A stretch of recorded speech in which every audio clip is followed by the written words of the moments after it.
Hello guys, तो कैसे हैं आप सभी लोग। मेरा नाम है प्रभात और आप देख रहे हैं।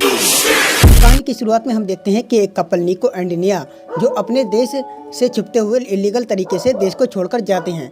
और उन्होंने एक आदमी को हायर किया था जो अपने कंटेनर से आयरलैंड ले जाने वाला था। वो मोटी रकम लेता है और निको अपनी और अपनी वाइफ की भी रिंग दे देता है। उस कंटेनर में और भी बहुत सारे लोग थे जिनको अपने देश को छोड़ने की बहुत जल्दी थी। कंटेनर में एक बंदा लैपटॉप में न्यूज़ सुन रहा था। देश में जंग चल रही थी जिसकी वजह से खाने के लाले पड़ जाते हैं और आदमी आपस में लड़ने लगते हैं, जिसकी वजह से देश का बुरा हाल हो जाता है।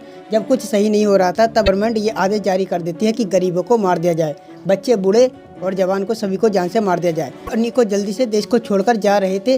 जैसे ही वो उस कंटेनर में रात बिता होते ही कंटेनर का दरवाज़ा खुलता है और तभी काफ़ी सारे लोग अंदर आ जाते हैं। उस कंटेनर का लोड ज़्यादा हो जाता है। उनमें से कुछ लोग को दूसरे कंटेनर में शिफ्ट करने के लिए बोला जाता है, लेकिन कोई भी आगे आने को तैयार नहीं था। उनको मजबूरी में ज़बरदस्ती बाहर निकाला जाता है। इसी चक्कर में नियो मिया से अलग हो जाता है। निको एक छेद से देखती है कि मिया दूसरे कंटेनर में बैठ जाता है, लेकिन निया निको को कॉल करती है और मिया बोलता है कि तुम टेंशन मत लो, हम सब एक ही जगह उतरेंगे।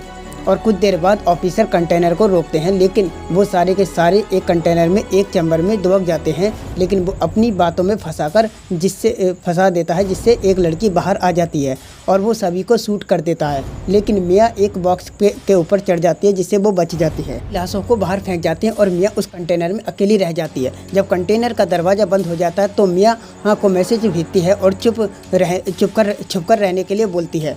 कुछ देर बाद कंटेनर शिप में पहुंच जाता है। उसे शिप में लोड किया जाता है और वो पास पड़े बैग से अपनी सारी ज़रूरत के सामान ले लेती है और सो जाती है। लेकिन कुछ देर बाद एक ही झटके से उसकी आंखें खुल जाती हैं और वो देखती है कि कुछ हिल रहा था। लेकिन जैसे ही वो छेद से बाहर की तरफ देखती है तो समुद्र में तूफान आ रहा था।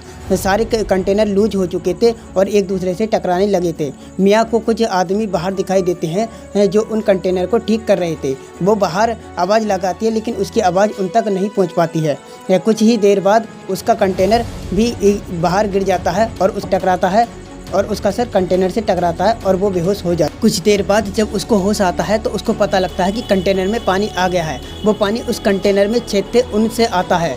जब वो बाहर देखती है तो उसको पता लगता है कि उसका कंटेनर समुद्र के बीच में है, ना कि किसी शिप पर। वो देखती है कि कुछ और कंटेनर भी पानी में थे। मिया घबरा जाती है। वो निको को कॉल करती है, लेकिन उसका फ़ोन टूट जाता है और वो दूसरे फ़ोन से भी ट्राई करती है, लेकिन कुछ कर नहीं पाती है। वो पानी को रोकने के लिए सोचती है और वो सारे के सारे बॉक्स खोलती है और उसमें सिर्फ प्लास्टिक के सामान थे। वो टेप से उन छेद को बंद करके बैठ जाती है। वो छेद से देखती है कि बहुत सारे लोग चिल्ला रहे थे क्योंकि उनका कंटेनर डूब रहा था।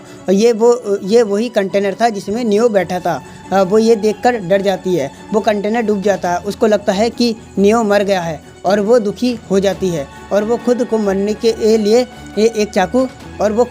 के लिए एक चाकू उठा लेती है। लेकिन वो कुछ देर के लिए सो जाती है और जब वो जागती है तो देखती है कि उसने जो टेप लगाया था वो हट चुका है।